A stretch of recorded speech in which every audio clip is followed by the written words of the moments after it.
The same question now goes to President Carter. President Carter, would you like to have the question repeated?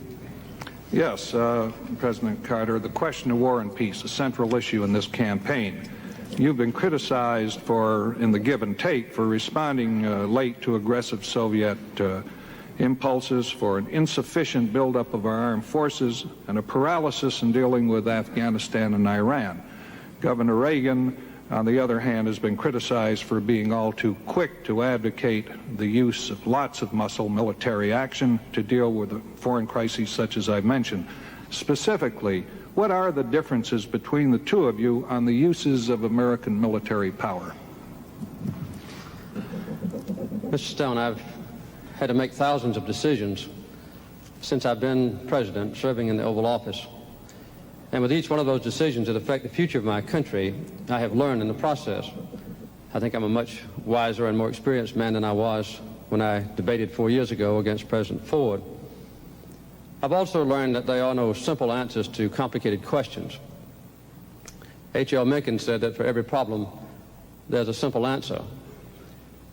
It would be neat and plausible and wrong. The fact is that this nation, in the 8 years before I became president, had its own military strength decrease.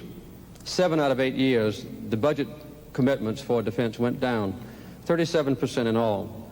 Since I've been in office, we've had a steady, carefully planned, methodical, but very effective increase in our commitment for defense.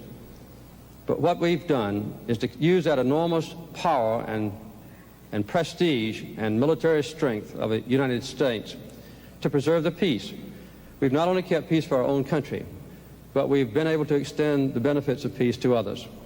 In the Middle East, we've worked for a peace treaty between Israel and Egypt successfully, and have tied ourselves together with Israel and Egypt in a common defense capability.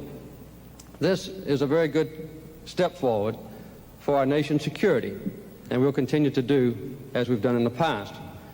I might also add that there are decisions that are made in the Oval Office by every president which are profound in nature. There are always troubled spots in the world, and how those troubled areas are addressed by a president alone in that Oval Office affects our nation directly. The involvement of the United States and also our American interest, that is a basic decision that has to be made so frequently by every president who serves. That's what I've tried to do successfully by keeping our country at peace.